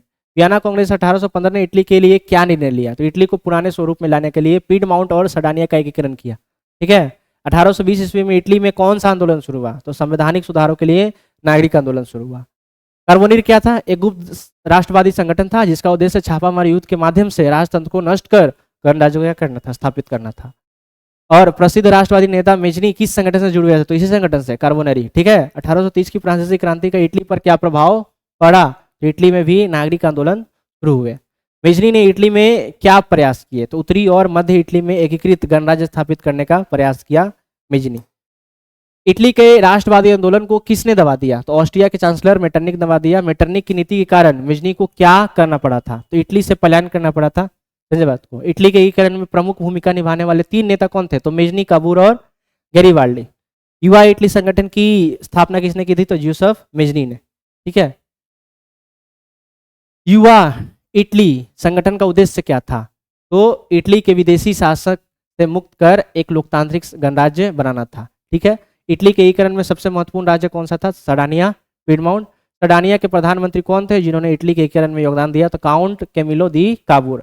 काबूर ने इटली के एकीकरण के लिए किसकी सहायता ली, फ्रांस के सम्राट नेपोलियन तृतीय की सहायता ली। ऑस्ट्रिया के खिलाफ इटली के विकास किस युद्ध में सफलता मिली, ऑस्ट्रिया के खिलाफ इटली के किस युद्ध में सफलता मिली, 1859 के युद्ध में। 1860 में इटली के दक्षिणी भाग को एकीकृत करने में किसने योगदान दिया, तो गैरिबाल्डी ने योगदान दिया था। गैरिबाल्डी के समर्थकों को क्या कहा जाता था, रेड शर्ट्स। क्या कहा जाता था, रेड शर्ट्स यानी लाल कुर्ती धारी। गैरिबाल्डी ने किन क्षेत्रों को जीतकर इटली का राजा विक्टर एनुमेल को सौंप दिया, तो सिसिली और नेपल्स को जीतकर विक्टर एनुमेल को सौंप दिया था। कौन, गैरिबाल्डी ने। इटली का पहला राजा कौन था, तो विक्टर एनुमेल तृतीय। और रोम को इटली का राजधानी कब बनाया गया, 1871 में, जब इटली का एकीकरण हुआ था। इटली का अंतिम राज्य कौन सा था जिससे एकीकरण में शामिल किया गया, पोप के अधीन पापल स्टेट। ठीक है, जिसे रोम कहा जाता है। इटली का एकीकरण कब पूर्ण हुआ, 1871 ईस्वी में। ठीक है। मेजनी पर महत्वपूर्ण संबंध क्वेश्चन देख लीजिए। मेजनी कौन था? साहित्यकार था, गणतंत्रवादी था, विचारक था और योग्य सेनापति था। मेजनी की सबसे बड़ी कमजोरी क्या थी? वह आदर्शवादी ज्यादा था, व्यवहारिक क्या था? कम था, यानी वो तात्कालिक राजनीतिक परिस्थितियों की बेहतर समझ नहीं रखता था। मेजनी के विचारकों में कौन सा गुण अधिक था, आदर्शवाद या व्यवहारिकता? तो आदर्शवाद ज्यादा था। ठीक है। 1848 की क्रांति का क्या प्रभाव पड़ा? तो मेटरनी को ऑस्ट्रिया छोड़ना पड़ा और इटली की राजनीति में मेजनी की पुनः वापसी हुई। देखिए ये जल्दी जल्दी क्वेश्चन इसलिए करा रहे हैं क्योंकि इसके पहले पूरा समझा दी है। समझे बात को? इसको आप लोग लिख लीजिएगा। मेजनी इटली का एकीकरण किस रूप में करना चाहते थे? तो मेजनी का एकीकरण जो है, मेजनी ने इटली का एकीकरण गणराज्य बनाना चाहते थे। मेजनी इटली को क्या बनाना चाहते थे? गणराज्य बनाना चाहते थे। सर्डानिया पीडमाउंट का शासक चार्ल्स अल्बर्ट इटली के एकीकरण कैसे करना चाहते थे? अपने नेतृत्व में सभी प्रांतों का विलय करना चाहते थे। ठीक है। मेजनी और चार्ल्स अल्बर्ट और पोप तीनों में मतभेद हो रहा था। ठीक है। पोप इटली को किस रूप से स्थापित करना चाहते थे? तो धर्म राज्य के रूप में स्थापित करना चाहते थे पोप। ठीक है। इटली के एकीकरण में मुख्य बाधा क्या थी? तो विभिन्न विचारधाराओं के टकराव, मेजनी, चार्ल्स अल्बर्ट और पोप के अलग अलग दृष्टिकोण। और ऑस्ट्रिया ने इटली के किस शासक को पराजित किया? तो सर्डानिया के शासक चार्ल्स अल्बर्ट को। ऑस्ट्रिया के हस्तक्षेप से इटली में क्या हुआ? जनवादी आंदोलन को चल दिया गया। 1848 की क्रांति के बाद मेजनी का क्या हुआ? उनकी पुनः हार हुई और वे पलायन कर गए। ठीक है। मेजनी का प्रमुख उद्देश्य क्या था? संपूर्ण इटली का एकीकरण कर उसे गणराज्य बनाना था। मेजनी किस गुप्त संगठन से जुड़े हुए थे? तो कार्बोनेरी। क्या मेजनी अपने जीवन काल में इटली के एकीकरण को सफल बना सके? नहीं, लेकिन उनके विचारों ने भविष्य में इटली के एकीकरण की क्या रखी? नींव रखी। इटली के एकीकरण का द्वितीय चरण से संबंधित कुछ प्रश्न देखिए।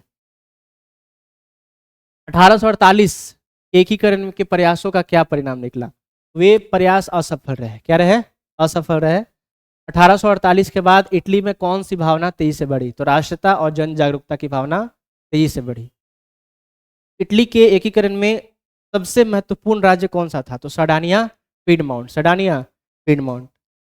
1848 के बाद सर्डानिया पीडमाउंट का नया शासक कौन बना? विक्टर एमनुएल। विक्टर एमनुएल ने किस विचारधारा का समर्थक था? राष्ट्रवादी विचारधारा का। इटली के एकीकरण को आगे बढ़ाने के लिए विक्टर एमनुएल ने किसे प्रधानमंत्री बनाया? तो काउंट काबूर को प्रधानमंत्री बनाया। ठीक है। आगे देखिए, विक्टर एमनुएल ने प्रधानमंत्री काउंट काबूर को क्यों नियुक्त किया? तो अपनी नीतियों से प्रभावी ढंग से लागू करने के लिए। ठीक है। इटली के एकीकरण में काउंट काबूर की क्या भूमिका रही? उन्होंने अपनी नीतियों से इटली के एकीकरण को आगे बढ़ाया। काउंट काबूर पर देखिए प्रश्न, काउंट काबूर कौन था? तो काउंट काबूर इटली के एकीकरण में महत्वपूर्ण भूमिका निभाने वाला एक कुशल कूटनीतिज्ञ और राष्ट्रवादी नेता था। इटली के एकीकरण में काबूर की मुख्य भूमिका क्या थी? उसने फ्रांस के साथ संधि कर ऑस्ट्रिया को हराने में मदद ली और उत्तरी तथा मध्य इटली का पीडमाउंट से विलय कराया। ठीक है। राजनीतिक और कूटनीतिक कदम देखिए, काबूर इटली के एकीकरण में सबसे बड़ी बाधा किसे मानता था? ऑस्ट्रिया को। सही बात है। काबूर ने किस युद्ध में फ्रांस का साथ दिया? तो 1853-54 के क्रीमिया युद्ध में। काबूर ने नेपोलियन तृतीय से संधि किया थी। क्या उसने फ्रांस से सैन्य समर्थन लिया और बदले में नीस सेवाय को प्रदेश फ्रांस सौंप दिया? ठीक है। 1859 में किन दो देशों के बीच युद्ध हुआ? 1859-1860 में किन दो देशों के बीच युद्ध हुआ? तो ऑस्ट्रिया और पीडमाउंट के बीच में। ठीक है। 1859 के युद्ध में फ्रांस की भूमिका क्या थी? तो फ्रांस ने ऑस्ट्रिया के खिलाफ इटली का समर्थन किया लेकिन बाद में अपनी सेना वापस बुला ली। लोम्बार्डी पर किसका अधिकार स्थापित हुआ? पीडमाउंट का। नेपोलियन तृतीय ने किन शर्तों पर इटली के राज्यों में विलय की सहमति दी? जनमत संग्रह की शर्त पर। ठीक है। गेरिबाल्डी और काबूल से संबंधित प्रश्न। गेरिबाल्डी कौन था? तो एक क्रांतिकारी था जिसने दक्षिणी इटली को एकीकरण में मदद की, है ना। दक्षिणी इटली के एकीकरण में मदद किया था। गेरिबाल्डी और काबूल के विचारों में क्या अंतर था? गेरिबाल्डी गणतंत्र चाहता था जबकि काबूल संवैधानिक राजतंत्र चाहता था। ठीक है। और गेरिबाल्डी ने किन राज्यों पर आक्रमण किया? तो सिसिली और नेपल्स पे। किस पे? सिसिली और नेपल्स पे। गेरिबाल्डी ने दक्षिणी इटली किसे सौंप दिया? तो विक्टर एमनुएल को। 1862 ईस्वी में काबूल की क्या भूमिका स्थिति थी? दुर्भाग्यवश उसकी मृत्यु हो गई। इटली का पुनः एकीकरण कब हुआ? 1871 में। रोम का इटली में विलय कैसे हुआ? तो देखिए, 1870 से 71 के फ्रांस प्रसा युद्ध के दौरान विक्टर एमनुएल ने रोम पर अधिकार कर लिया था। ठीक है। विक्टर एमनुएल ने किस पे? रोम पे अधिकार कर लिया था। और पोस्ट का अंतिम समाधान किसे किया? किसने किया? तो मुसोलिनी ने पोप के साथ समझौता कर वेटिकन की स्थिति को निश्चित किया था। ठीक है। राष्ट्रवादी नेता से संबंधित महत्वपूर्ण प्रश्न देखिए, इटली के एकीकरण में किन प्रमुख नेताओं की भूमिका थी? तो मेजनी, काबूर, गैरीबाल्डी और विक्टर एमनुएल। इटली का पहला राजा कौन था? विक्टर एमनुएल। काबूर की सबसे बड़ी उपलब्धि क्या थी? तो काबूर की सबसे बड़ी उपलब्धि ये थी कि उत्तरी और मध्य भागों को एकजुट करने में सफलता प्राप्त किया था। कौन? काबूर। जर्मनी के एकीकरण से संबंधित प्रश्न, जर्मनी में कितने छोटे बड़े राज्य थे? 300 छोटे बड़े राज्य थे। उत्तर जर्मनी में सबसे शक्तिशाली राज्य कौन था? तो प्रसा था। उत्तर जर्मनी में सबसे शक्तिशाली राज्य कौन था? प्रसा था। कौन था? दक्षिणी जर्मनी के राज्यों की प्रतिनिधि सभा का क्या नाम था? और डायट। क्या नाम था? डायट। जर्मन एकीकरण की पृष्ठभूमि के निर्माण का श्रेय किसे दिया जाता है? बताइए। तो नेपोलियन बोनापार्ट को। नेपोलियन ने 1806 में कौन सा संघ बनाया? तो राइन राज्य संघ बनाया। क्या बनाया? राइन राज्य संघ बनाया। हिगेल ने जर्मन राष्ट्रवाद को किस सिद्धांत से प्रभावित किया? ऐतिहासिक द्वंद्ववाद। किससे? ऐतिहासिक द्वंद्ववाद। प्रसा का चांसलर कौन था जिसने जर्मनी को एकीकरण में प्रमुख भूमिका निभाई? तो बिस्मार्क। रूसेनसेफ्ट सभा की स्थापना किस उद्देश्य से की गई? तो जर्मनी के एकीकरण के उद्देश्य से। मेटरनिक ने राष्ट्रवादी आंदोलन को कुचलने के लिए कौन सी आदेश जारी किया? तो कालसवाद का आदेश जारी किया था। ठीक है। 1834 में आर्थिक एकता के लिए किस संघ की स्थापना की गई? तो जालवेरिन। जालवेरिन किसकी संघ थी? व्यापारियों की संघ थी। जालवेरिन संघ का नेतृत्व किसने किया? प्रसा। 1848 की क्रांति के बाद जर्मन राष्ट्रवादियों ने किस शहर में संसद की सभा बुलाई? तो फ्रैंकफर्ट में। फ्रैंकफर्ट संसद ने किसे जर्मन राष्ट्र का नेतृत्व सौंपने का प्रस्ताव रखा? तो प्रसा के शासक फ्रेडरिक विलियम को। फ्रेडरिक विलियम के नेतृत्व में स्वीकार क्यों नहीं किया? फ्रेडरिक विलियम ने नेतृत्व स्वीकार क्यों नहीं किया? क्योंकि ऑस्ट्रिया से संघर्ष से बचने के लिए। ठीक है। 1848 की क्रांति के बाद किस युग का अंत हुआ? तो मेटरनिक के युग का क्या हो गया? अंत हुआ। विलियम के शासनकाल में किसने चांसलर के रूप में कार्य किया? तो बिस्मार्क ने। प्रसा ने जर्मनी के एकीकरण के लिए कौन सी नीति अपनाई? तो सैन्य शक्ति को बढ़ाना। वाइमर गणराज्य का कौन सा विश्वविद्यालय राष्ट्रीय आंदोलन का केंद्र था? तो येना विश्वविद्यालय। ठीक है। आगे क्या बोल रहा है? प्रसा के विकास किस शासक ने जर्मनी के एकीकरण में महत्वपूर्ण भूमिका निभाई? तो विलियम ने। ठीक है। प्रसा ने किसके नेतृत्व में औद्योगिक क्रांति को बढ़ावा दिया? तो विलियम और बिस्मार्क के नेतृत्व में। ठीक है। चलिए, ये बुक वाला क्वेश्चन है। ठीक है। ये क्या है? बुक वाला क्वेश्चन है। आप लोग बुक वाला भी क्वेश्चन कर सकते हैं। इटली एवं जर्मनी किस महाद्वीप में स्थित है? तो यूरोप। वियना कांग्रेस द्वारा फ्रांस में किस शासक वंश की पुनः स्थापना की गई? तो बुर्बो वंश। किसका है? बुर्बो वंश। मेजनी का संबंध किस संगठन से था? कार्बोनी संगठन से था। इटली एवं जर्मनी के एकीकरण का विरोध किसने किया? ऑस्ट्रिया ने किया। विक्टर एमनुएल ने काउंट काबूर को किस पद पर नियुक्त किया? प्रधानमंत्री पद पर नियुक्त किया। गैरीबाल्डी पेशे से क्या था? गैरीबाल्डी पेशे से नाविक था। जर्मन राइन राज्य का निर्माण किसने किया? नेपोलियन बोनापार्ट ने। किसने किया था? नेपोलियन बोनापार्ट ने। जालवरिन किसकी संस्था थी? व्यापारियों की संस्था थी। ठीक है। रक्त और लौह की नीति का पालन किसने किया? बिस्मार्क ने। फ्रैंकफर्ट की संधि कब हुई? 1871 में। यूरोप वासियों के लिए किस देश का साहित्य एवं ज्ञान विज्ञान प्रस्तुत उतरा? यूनान का। 1829 ईस्वी के एंड्रीनोपोल की संधि किस देश के साथ हुई? तो तुर्की के साथ हुई। ठीक है। लघु उत्तरी प्रश्न, 1848 के फ्रांसीसी क्रांतियों के कारण क्या थे? तो सबसे पहले मध्यम वर्ग का शासन पर असीम प्रभाव, समाजवाद का प्रसार, गीजो नामक कट्टर एवं प्रतिक्रियावादी प्रधानमंत्री का विरोध, लुई फिलिप की नीतियों का विरोध। ठीक है। ये सारा 1848 के फ्रांसीसी क्रांति का कारण था। इटली जर्मनी एकीकरण में ऑस्ट्रिया की क्या भूमिका थी? ऑस्ट्रिया द्वारा इटली के कुछ भागों पर आक्रमण किया जाने लगा। ठीक है। जिसने सर्डानिया के शासक चार्ल्स अल्बर्ट की पराजय हुई। इसकी सर्डानिया के शासक चार्ल्स अल्बर्ट की पराजय हुई। ऑस्ट्रिया के हस्तक्षेप से इटली में जनवादी आंदोलन को कुचल दिया गया और मेजनी की हार हुई। धीरे धीरे इटली में जन जागरूकता और राष्ट्रीयता की भावना बढ़ने लगी। जर्मन राज्यों में बढ़ते हुए विद्रोह को ऑस्ट्रिया और प्रसा ने मिलकर दबाया। यूरोप में राष्ट्रवाद को फैलाने में नेपोलियन बोनापार्ट किस तरह सहायक हुआ? देखिए, तो नेपोलियन बोनापार्ट प्रथम ने जब इटली पर अधिकार किया तो उसने छोटे छोटे राज्यों का अंत कर दिया था। ठीक है। क्या किया था? छोटे छोटे राज्यों का क्या कर दिया था? अंत कर दिया था। और उसने रिगाव, प्रेरा, बोलोना तथा मोडेना को मिलाकर एक छोटा सा गणराज्य की स्थापना की थी और इसे ट्रांसपिर्निका गणतंत्र कहा गया था। इससे वहाँ के लोगों में राष्ट्रीयता की भावना पैदा हुआ था। समझे बात को? दिक्कत तो नेपोलियन का क्या योगदान था इटली के एकीकरण में, समझ गए, यूरोप के राष्ट्रवाद को फैलाने में। गैरीबाल्डी कार्यों की चर्चा करें। गैरीबाल्डी पेशे से एक नाविक था, ये तो पता है। मेजनी के विचारों का समर्थक था गैरीबाल्डी, परंतु बाद में काबूल के प्रभाव से आकर संवैधानिक राजतंत्र का पक्षधर बन गया। ठीक है, गैरीबाल्डी ने अपने कर्मचारियों तथा स्वयंसेवकों की सशस्त्र सेना बनाई, जिससे लाल कुर्ती के नाम से जाना जाता है। ठीक है, इसकी सहायता से 1860 ईस्वी में नेपल्स के राजा को पराजित किया गया। इसके बाद सिसिली पर विजय, किस पे, सिसिली पर विजय किया गया। इन रियासतों के अधिकांश जनता बूर्बो राजवंश के निरंकुश शासन से तंग आकर गैरीबाल्डी का समर्थक बन गई। गैरीबाल्डी ने यहाँ गणतंत्र की स्थापना की तथा विक्टर एमनुएल के प्रतिनिधि के रूप में वहाँ की सत्ता संभाली। बाद में उसने काबूल के परामर्श पर पोप पर कब्जा कर लिया। इसके बाद उसने अपने सारे जीते हुए इलाकों को विक्टर एमनुएल को सौंप दिया। उसने विक्टर को संयुक्त इटली का राजा घोषित कर दिया और सर्डानिया का नाम बदलकर इटली राज्य कर दिया। कोई दिक्कत?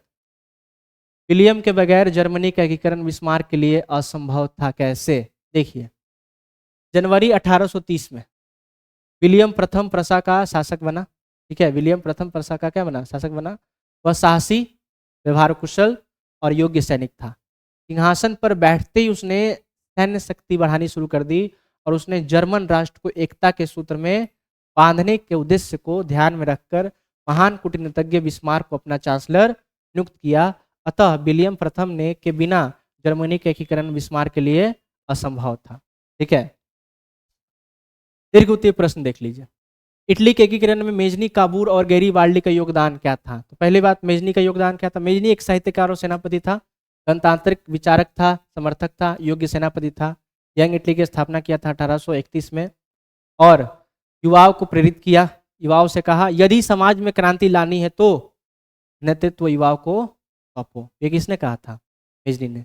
एकीकरण का उद्देश्य था इटली को ऑस्ट्रिया के प्रभाव से मुक्त करना था उसका उद्देश्य, और जनता जनार्दन को इटली का नारा दिया था।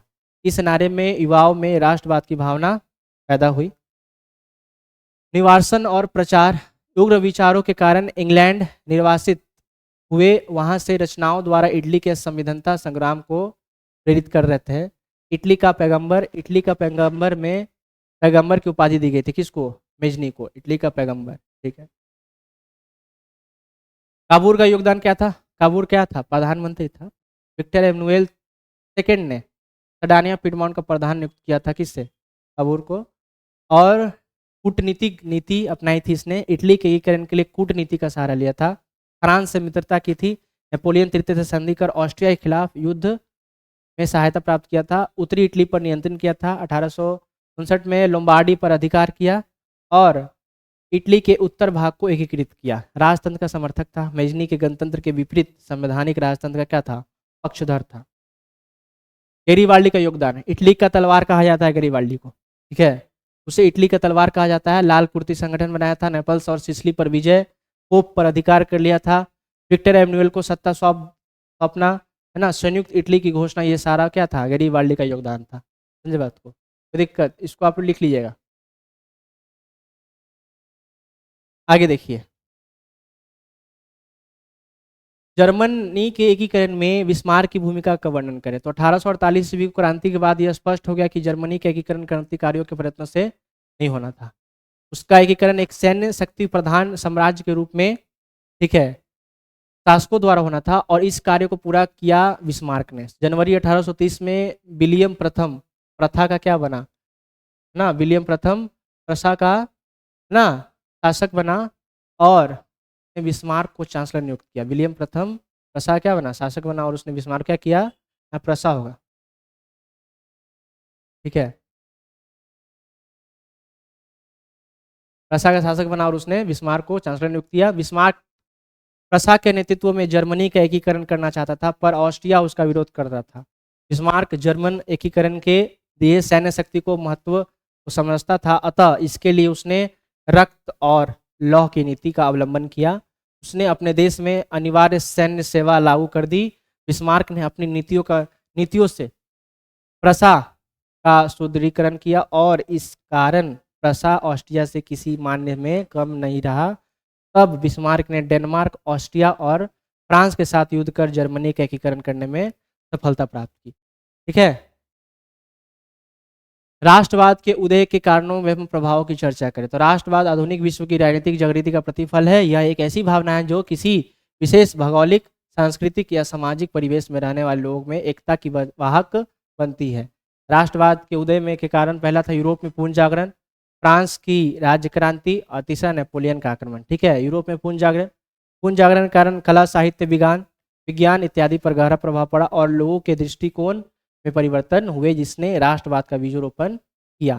फ्रांस की राज्य क्रांति, इसने राजनीति को अभिजात्य वर्ग से परिवेश बाहर कर अखबारों, सड़कों और सर्वसाधारण की वस्तु बना दिया। ठीक है, नेपोलियन का आक्रमण का भी प्रभाव पड़ा था।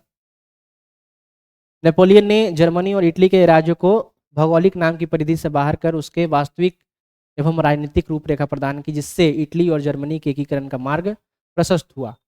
दूसरी तरफ नेपोलियन की नीतियों के कारण फ्रांसीसी प्रभुता और आधिपत्य के विरुद्ध यूरोप में देशभक्तिपूर्ण विक्षोभ भी जगा और नेपोलियन के पतन के बाद यूरोप की विजयी शक्ति ऑस्ट्रिया की राजधानी में वियना 1814-15 में एकत्र हुई, जिनका उद्देश्य यूरोप में पुनः उसी व्यवस्था को स्थापित करना था जिससे नेपोलियन के युद्धों और विजयों ने अस्त व्यस्त कर दिया था। ठीक है, जुलाई 1830 की क्रांति का विवरण दे तो चार्ल्स दशम एक निरंकुश एवं प्रतिक्रियावादी शासक था। ठीक है, चार्ल्स दशम के चलते जुलाई 1830 की क्रांति हुई थी, समझे बात को। और जिसने फ्रांस में उभर रही राष्ट्रीयता तथा जनतंत्र भावनाओं को दबाने का क्या किया था, प्रयास किया था। उसने अपने शासनकाल में संवैधानिक लोकतंत्र की राह में कई गतिरोध उत्पन्न किए। उसके द्वारा प्रतिक्रियावादी पोलीग्रिक को प्रधानमंत्री बनाया गया। पोलीग्रिक ने लुई 18वें द्वारा स्थापित समान नागरिक संहिता के स्थान पर शक्तिशाली अभिजात्य वर्ग की स्थापना की तथा उसने विशेष अधिकारों से विभूषित करने का प्रयास किया। मतलब जो बिजनेस क्लास के लोग थे, बड़े क्लास के, जो राजा महाराज से बिलोंग करते थे, उन्हें क्या किया, विशेष अधिकार से विभूषित किया। उसके एक कदम को उदारवादियों ने चुनौती तथा क्रांति के विरुद्ध में षड्यंत्र समझा। प्रतिनिधि सदन एवं दूसरे उदारवादियों ने पोलीग्रिक के विरुद्ध गहरा असंतोष प्रकट किया।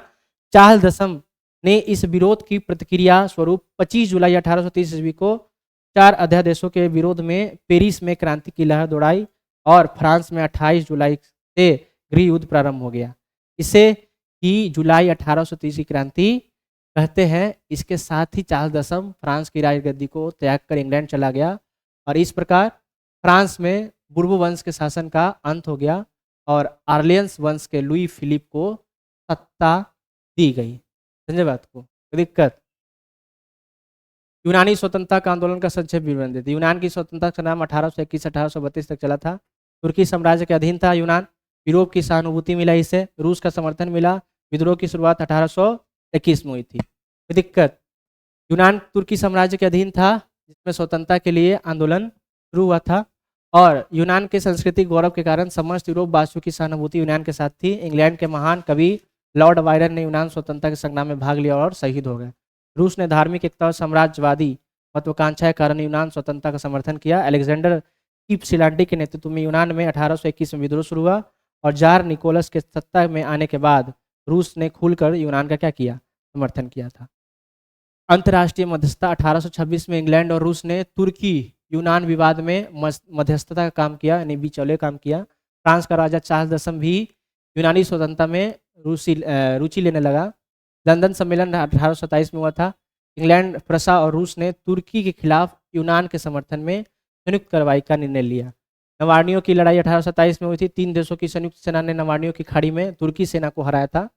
एंड्रीनोपोल की संधि 1829 में हुई थी। यूनान को तुर्की की नाम मात्र की प्रभुता में स्वतंत्रता देने का समझौता हुआ। यूनान की स्वतंत्रता 1832 में यूनान को एक स्वतंत्र राष्ट्र घोषित किया गया। बवेरिया के शासक ऑटो को यूनान का पहला राजा बनाया गया।